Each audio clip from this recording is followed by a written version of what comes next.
The big meeting room in space was full of strange alien creatures who thought they were very smart. They had blue skin and red skin, and some had 6 arms, but they all had one thing in common. They loved to laugh at humans. The biggest alien was called Admiral Vex, and he had a mean smile on his ugly face. He pressed a button and big pictures appeared in the air, showing Earth from space. "Look at these stupid humans," said Admiral Vex, pointing at the green forests that covered much of Earth. "They still live like wild animals in those messy jungles while we have clean cities made of metal and glass." The other aliens started laughing so hard that some fell off their floating chairs. They thought it was the funniest thing ever that humans liked trees and animals instead of machines and computers. Commander Taro. Kim sat very still in his chair. He was the only human in the room, and he could feel all the alien eyes looking at him. His uniform was simple and green, not shiny like theirs, but his eyes were calm and strong. Even though the aliens were being mean to him, he did not get angry or scared. He just listened and remembered everything they said. General Korax was a big red alien with sharp teeth. He stood up and pointed one of his forearms at Taro. "Any army that hides in bushes and talks to birds cannot fight real soldiers," he said. "We have laser guns and flying ships and robots that can destroy whole cities. Your people play with sticks and rocks like children." The room got even louder with alien laughter, and some started making monkey sounds to be extra mean. But Taro knew something they did not know. Deep in those jungles, they were laughing about. There were special soldiers who had trained for many years. These were not ordinary people who were afraid of aliens. These were warriors who could move like ghosts through the trees and disappear like smoke when danger came. They could talk to animals and make plants do what they wanted. The aliens thought technology was everything, but they had never met humans who had learned the old ways. The alien leader, Admiral Vex, stopped laughing and his face became serious. "You have 3 days to give us your planet," he said. "If you do not surrender, we will come and take everything we want. We will destroy your cities and make your people into slaves. There is nothing your primitive world can do to stop our mighty fleet." Taro nodded his head once and said he would take the message back to Earth when the meeting was over. Taro walked slowly back to his small ship. The aliens were still laughing and making jokes about humans living in trees. But Taro was already thinking about his friends back home, in the deepest parts of the Amazon forest where the trees were so thick that sunlight barely touched the ground. There was a secret base that no alien scanner could ever find. Captain Yuna Lee was waiting for his message. She had been preparing for this day for 5 long years. Her team was called the Green Shadows, and they were the best jungle fighters in the world. They did not wear heavy armor or carry big guns. Instead, they had learned to become part of the forest itself. They could climb any tree hide in any shadow and strike faster than a snake. The aliens thought their machines made them powerful, but they had never fought an enemy that could become invisible without any technology. They had never faced warriors who could make the very ground under their feet into a trap. Yuna smiled when she got Taro's message. The aliens wanted to see what Earth could do. Now they would find out, but it would not be what they expected, far away in the Congo forest. Lieutenant Jinseo was teaching local people how to fight the coming invasion. But these were not normal fighting lessons. Instead, he showed them how to make their homes disappear from alien sensors by covering them with special plants.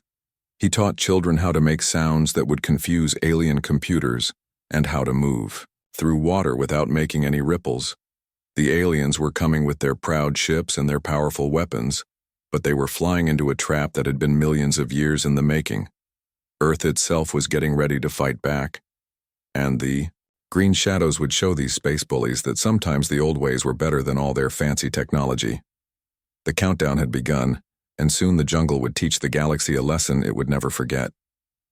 The final battle wasn't really a battle at all. It was a demonstration of what happened when the most advanced military technology in the galaxy met the oldest and most powerful force on Earth, nature itself, guided by human intelligence and determination. At dawn on the 6th day, every remaining alien position was simultaneously attacked not by human soldiers, but by the jungle itself. Thousands of species of plants, animals, insects, and microorganisms, launched a coordinated assault that had been secretly orchestrated by Korean special forces, working with indigenous guides from around the world. Lieutenant Colonel Park Min-soo watched through his binoculars as vines strangled alien communication towers, termites devoured their wooden equipment, army ants invaded their supply depots, and venomous snakes slithered through ventilation systems. "The jungle has accepted us as its children," he said with quiet pride, "and now it protects its own." The aliens' final desperate attempt was to retreat to their landing craft and escape to orbit. But Captain Taeho's teams had spent days preparing for this moment. As the alien shuttles tried to take off, they found their landing zones overgrown with fast-growing vines that tangled their engines. Thick fog, generated by controlled burning of special plants, obscured their sensors and navigation. "Mayday! Mayday!" screamed the alien pilots as their craft crashed back into the jungle. "Landing zones compromised. Repeat. All landing zones compromised. The forest is attacking our ships directly." Commander Vextar, watching the disaster from orbit, finally understood the truth. They weren't just defending their forests, he said slowly. They were turning their entire planet into a weapon. A living weapon that we could never defeat because we could never understand it. The surrender came not through diplomacy or negotiation, but through a simple message broadcast from the Korean Special Forces to the alien fleet. "Leave now, or the jungle will keep you forever." This is not a threat. This is a promise from the Earth itself. Within hours, the entire Galactic Federation fleet was fleeing Earth's solar system. The news spread quickly through the galaxy. The humans hadn't just won a battle, they had achieved something impossible. They had turned their planet's wilderness into the most effective defense system any civilization had ever created. Years later, when other alien races asked about Earth, the survivors of the invasion would speak in whispered, fearful tones about the humans who had become one with their forests. They would tell stories about soldiers who could walk through solid trees, who commanded wild animals like generals command armies, and who turned every leaf and branch into a weapon of war. Captain Taeho, now promoted to general, stood in his favorite spot in the Amazon rainforest where the invasion had begun. Around him, the jungle thrived more beautifully than ever, as if it had grown stronger from defending itself. His soldiers had become legends, but they remained humble guardians of the green world that had made their victory possible. "Sir," asked his young aide, Lieutenant Kim So-hee, "do you think they'll ever come back?" Taeho smiled and listened to the sounds of the living forest around them. Somewhere in the distance, a bird called out in a pattern that sounded almost like a victory song. "Let them try," he said quietly.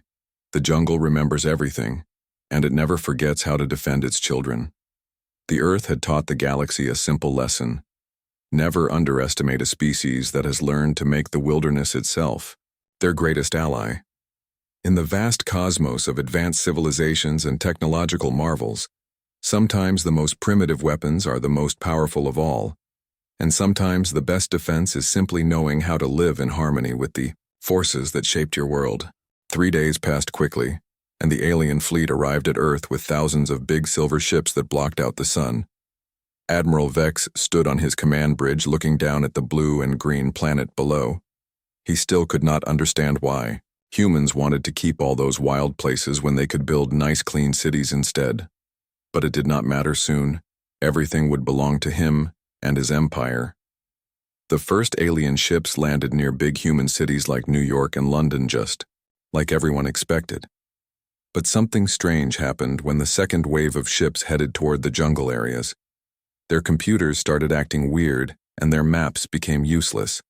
The pilots could not understand why their advanced navigation systems were showing trees where their scanners said there should be clear ground. Captain Yuna Lee watched the alien ships from high up in an old tree that was taller than most buildings. She had painted her face green and brown so she looked just like tree bark. Her clothes were made from leaves and vines that smelled like the forest. Even if an alien looked right at her, they would only see another branch. The other members of her team were hidden all around her, but no one could see them. Either Lieutenant Jin Seo was deep underground in tunnels that connected to root systems from giant trees. These tunnels had been there for hundreds of years, but now they were full of human soldiers who moved like water through the dark spaces. The aliens had machines that could see through walls and detect metal. But they could not find enemies who carried only wooden weapons and hid in places that were part of nature itself. Sergeant Day Park had the best ears in the whole team. He could tell the difference between different kinds of alien engines just by listening, and he knew exactly where each enemy ship was, even when he could not see it. His job was to move information between team members without using any radios or computers.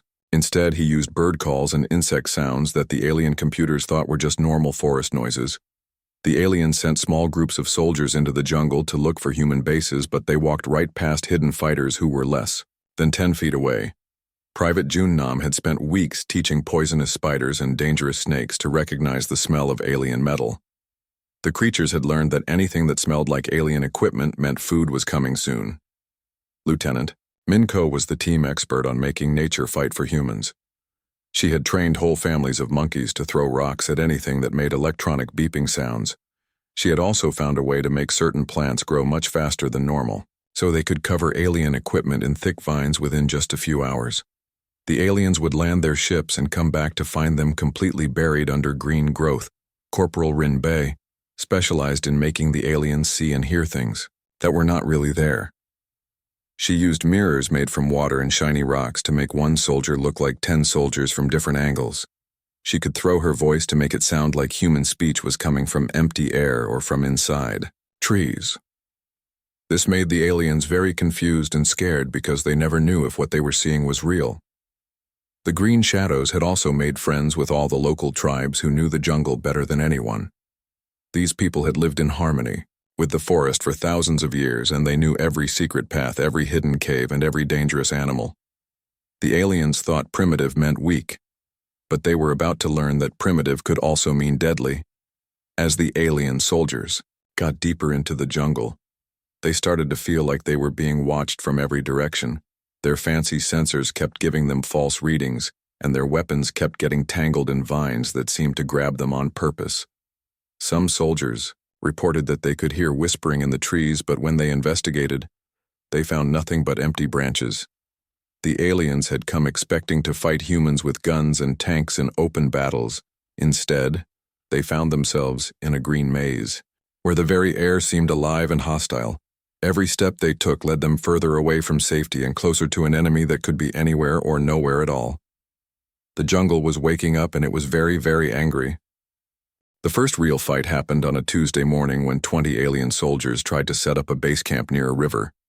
The aliens thought they had picked a good spot because their scanners showed flat ground with no human settlements nearby. They did not know that Sergeant Day Park had been watching them from a tree branch 30 feet above their heads for over an hour. The alien soldiers wore thick armor that could stop bullets, and their helmets had computers that could see in the dark and detect enemies from far away. But none of their technology warned them about the human warrior who dropped down from above like a hunting cat. Day landed on the first alien without making any sound at all, and before the others could react, their leader was already unconscious. What happened next was like a nightmare for the aliens. One minute they were setting up their camp, and the next minute soldiers were disappearing into thin air. Lieutenant Minko had released thousands of tiny insects that she had trained to crawl inside alien equipment and chew on important wires. The aliens found their weapons shutting down their communication devices going silent and their armor systems failing all at the same time. Private Junnam had set up special traps that used the jungle itself as a weapon. When alien soldiers stepped in certain spots, massive tree branches would swing down and knock them over. When they tried to run away, roots would suddenly push up through the ground and trip them. The aliens had never seen anything like it because all their training was for fighting other aliens who used similar technology. Captain Yuna Lee moved through the chaos like a ghost in green. She would appear beside one alien long enough to disable his weapon, then vanish before he could call for help. Her team worked together like a pack of wolves, surrounding the confused aliens and picking them off one by one. The aliens kept shooting at shadows while the real enemies struck from directions they never expected. The surviving aliens tried to call for help, but Corporal Rin Bei had taken control of their communication system. By copying alien voices, she made it sound like the soldiers were reporting that everything was fine, and they were just doing routine exploration. Their commanders had no idea that half the squad was already captured, and the other half was running in circles trying to find an enemy they could not see, Lieutenant Jin Seo appeared from what looked like solid ground when he climbed out of a hidden tunnel entrance. The aliens watched in shock as more human soldiers seemed to rise from the earth itself, like plants growing in fast motion. The jungle floor had been full of secret passages, and the aliens had been walking over the heads of their enemies without knowing it. The aliens had energy weapons that could cut through metal and force fields that could stop explosions. But they were completely helpless against attacks they never expected. A simple wooden stick sharpened to a point could slide right through their armor if it hit in just the right place. Mud thrown at their helmet sensors blinded them better than any electronic jamming device. By the time the sun set only, 3 aliens were still conscious and they were tied up with vines that got tighter when they tried to escape. They kept looking around the jungle with fear in their eyes because they finally understood that they were not fighting human soldiers. In a forest, they were fighting the forest itself, and it was winning. The green shadows had captured alien weapons and equipment, but more importantly, they had captured alien confidence. The enemy had come to Earth expecting an easy victory against primitive humans. Instead, they had walked into a trap that turned their own advantages against them. News of the defeat spread through the alien fleet, and for the first time, Admiral Vex began to worry that maybe his easy conquest was not going to be so easy after all. When night fell, the jungle was full of new sounds as nocturnal animals joined the fight. Bats began attacking alien aircraft, owls started hunting alien scouts, and even the insects seemed to work together to make life miserable for the invaders. The aliens realized they were not just fighting humans anymore, they were fighting an entire world that did not want them there. Admiral Vex was getting very angry as he received reports that 3 more squads had disappeared in different jungle areas around the world. His officers tried to explain what was happening, but their stories sounded impossible. Trees moving like soldiers, animals working together to attack alien equipment, and human fighters who could become completely invisible. Without any technology, General Korak suggested using orbital bombardment to simply destroy all the forest areas from space, but Admiral Vex wanted to capture Earth intact so he could sell its resources to other planets. Destroying everything would make the conquest worthless. Besides, how could primitive humans with sticks and stones really threaten the most advanced military force in the galaxy? The Admiral decided to send in his best troops, the Elite Assault Division, with their newest weapons and strongest armor. These soldiers had conquered 12 different planets and never lost a single battle. They wore power suits that made them 10 times stronger than normal aliens and carried weapons that could level city blocks. They were sure that overwhelming force would solve the jungle problem quickly. Captain Yuna Lee smiled when she saw the new alien forces landing. She'd been hoping they would send their best soldiers because that meant they were getting desperate. Her team had spent the last week preparing special surprises for exactly this kind of enemy. The elite aliens might be stronger and better armed, but they were also bigger, heavier, and much easier to track through the forest. The new alien soldiers could not understand why their equipment kept breaking down in the jungle humidity. Their power suits were designed for dry space environments, and the constant moisture made their circuits spark and fail. Lieutenant Min Ko had also introduced a special kind of bacteria into the area that ate the specific metals used in alien technology. Within hours, expensive armor started dissolving. Like sugar in rain, Sergeant Day Park discovered that the elite soldiers made much more noise than regular aliens, because their heavy equipment broke branches and crushed plants as they walked. This made them easy to follow, and even easier to ambush. He could track a whole squad from over a mile away just by listening to the destruction they left behind them, as they tried to move through dense vegetation. The aliens brought flying drones to scout ahead and look for hidden enemies. But Private Junam had taught tropical birds to attack anything that flew below the tree canopy and did not look like a normal forest creature. Flocks of angry parrots and aggressive hawks swarmed the alien drones, knocking them out of the sky or tangling them in hanging vines until they crashed. Lieutenant Jin Seo had found a way to use the aliens' own energy weapons against them. By placing special crystalline rocks from local caves at certain angles, he could reflect their laser beams back at them. The aliens would fire at what they thought were human positions only to have their own shots bounce off innocent-looking stones and hit their fellow soldiers from behind. The elite aliens tried to use their superior numbers by spreading out through the jungle in a wide search pattern, but this just made them easier targets for the green shadows working alone. Each team member could handle multiple aliens because the enemy could not use their advanced teamwork when they could not see or communicate with each other. Corporal Rin Bei had perfected the art of making aliens fight each other by accident. She would imitate alien voices over their communication systems, giving false orders that sent different squads into the same area from opposite directions. In the thick jungle, visibility was poor and confused. Alien soldiers ended up shooting at their own forces, thinking they were attacking human enemies. The jungle itself seemed to be fighting back as plants grew faster to block alien paths. Rivers changed course to flood their campsites, and even the weather appeared to work against the invaders. Rain would start falling just when alien electronic equipment was most vulnerable to water damage, and sunshine would create blinding glare, exactly when they needed to see clearly. Lieutenant Min Ko had been working with local scientists to develop new biological weapons that specifically targeted alien physiology. Clouds of specially modified pollen made alien soldiers dizzy and sick, while having no effect on humans or local animals. The aliens found themselves stumbling around, unable to think clearly, while human fighters remained perfectly alert and dangerous.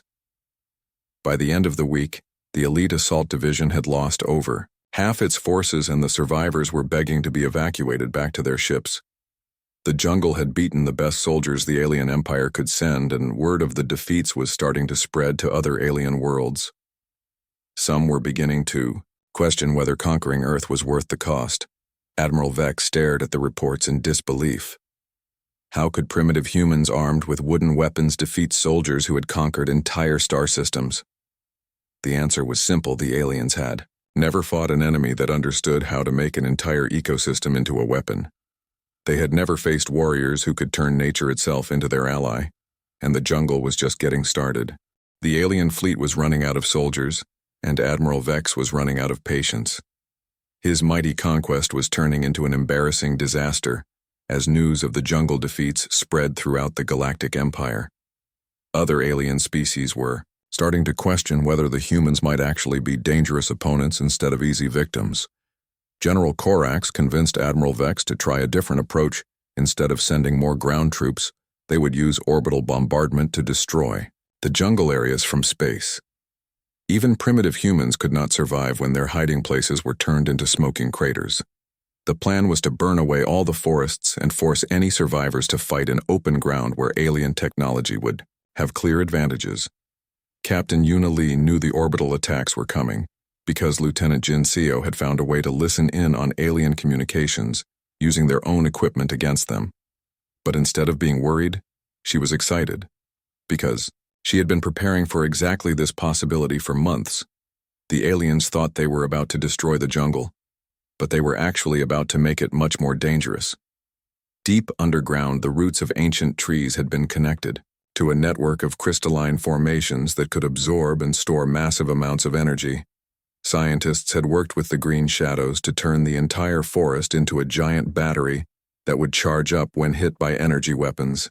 The aliens were about to power up their own worst enemy. When the first orbital strikes hit, the jungle exploded with light, but not the kind of destruction the aliens expected.